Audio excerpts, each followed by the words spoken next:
வாங்க என்னோடய சாட்டர்டே எப்படி போகுதுன்னு பார்க்கலாம். மார்னிங் எழுந்திரிச்சு ரெஃப்ரெஷ் ஆகி ப்ரஷ் எல்லாம் பண்ணதுக்கப்புறமா அம்மாவுக்கு எனக்கும் டீ வச்சேன். நான் யூஸ்வலி டீ ஆள் இல்லை, நம்ம காஃபி லவர், பட் ரொம்ப ரேராக இப்போ டீ குடிக்க ஆரம்பிச்சிருக்கேன். வச்சதுக்கப்புறமா எங்கள் வீட்டில் எல்லா டைமும் மேக்ஸிமம் 7 டேஸும் ஒரு டைமாவது இருக்கிறது வந்து சப்பாத்தி. மார்னிங் ஒரு ஈவினிங் பிரேக்ஃபாஸ்ட் ஆர் டின்னர் ஏதாச்சும் இருக்கும்.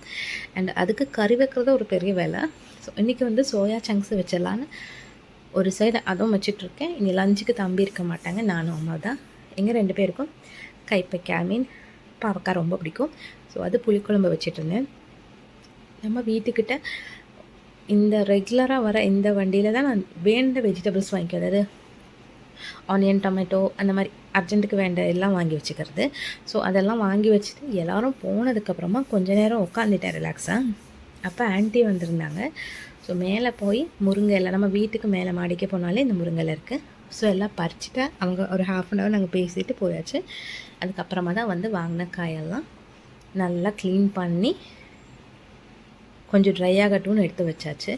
எப்போவுமே நாங்கள் வந்து எது வாங்கினாலும் ஃபஸ்ட்டு நல்லா க்ளீன் பண்ணிவிட்டு அதுக்கப்புறம் எடுத்து வச்சுருவோம். நல்லா ட்ரை ஆனதுக்கப்புறம் தான் ஃப்ரிட்ஜில் அதோட பாக்ஸில் போட்டு எடுத்து வைக்கிறது. இது வந்து தம்பியோட கிஃப்ட் பாக்ஸில் வந்த லக்கி பேம்பு.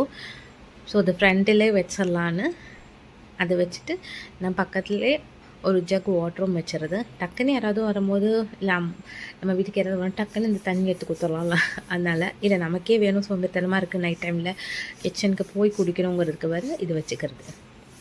அண்டு ஒரு 10-15 டேஸ் இருக்கும் என்னோடய ரூம் க்ளீன் பண்ணி.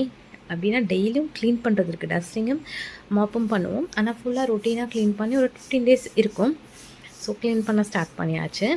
எனக்கு இந்த பெட் ஸ்ப்ரெட் வந்து ரொம்ப பிடிக்கும். ஒரு 10 பெட் ஸ்ப்ரெட் இருந்தாலும் எனக்கு இதுதான் ஃபேவரட். ஏன்னா என்னோடய கலர் பிளாக் ரொம்ப பிடிக்கும். அண்ட் இது வந்து கொஞ்சம் டார்க் ஷேடு. எனக்கு ரூம் வந்து ரொம்ப ப்ரைட்டாக இருக்க விட கொஞ்சம் டார்க்காக இருக்கிறது ரொம்பவே பிடிக்கும். அதே மாதிரி தான் எனக்கு இந்த டால் ஒரு 5 years இருக்கும். ஆஃப்டர் மேரேஜ் ஹஸ்பண்ட் வாங்கி கொடுத்தது. அது ரொம்ப க்ளோஸ். நான் துபாய் போனப்போ ரொம்ப மிஸ் பண்ணதில் ஒரு விஷயம் வந்து நான் வந்து எதாக இருந்தாலும் செக்ரிகேட் பண்ணி வைப்பேன். எல்லாம் செப்ரேட்டாக சின்ன சின்ன கிளிப்ஸ் ஒரு பாக்ஸு, பெருசு ஒன்றில். இப்போ வந்து நான் கல்பாத்தி போனப்போ வாங்கிட்டு வந்த பேங்கிள்ஸும் இந்த மாலை இன்றைக்கி தான் நான் ஓப்பனே பண்ணேன். இது எனக்கு ரொம்ப பிடிச்சிருந்தது.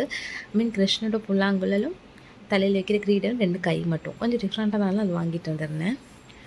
ஸோ எல்லாம் செட் பண்ணியாச்சு. என்னோடய ரூம் வந்து ரொம்ப மினிமலாக தான் இருக்கும். எதெல்லாம் வேணுமோ அது மட்டும்தான் இருக்கும். அது வந்து என்னோடய காஸ்மெட்டிக்ஸ் ஆகட்டும், ஹேண்ட்பேக் மட்டும் கொஞ்சம் நிறையா இருக்கும். அண்ட் பெயிண்ட்டு, பென்சில் வெரைட்டியெல்லாம் நிறைய வச்சுருப்பேன். நான் நிறைய வரைகிறனால பென்சில் வெரைட்டியாக இருக்கும். அண்ட் பெட்டு, ஒரு சேரு, ஒரு வார்ட்ரோப், அதுக்கப்புறம் ஏசி, கொஞ்சம் ஃபோட்டோ ஃப்ரேம், ஒரு பெடசில் ஃபேன், அவ்வளோதான். குட்டி ரூம்.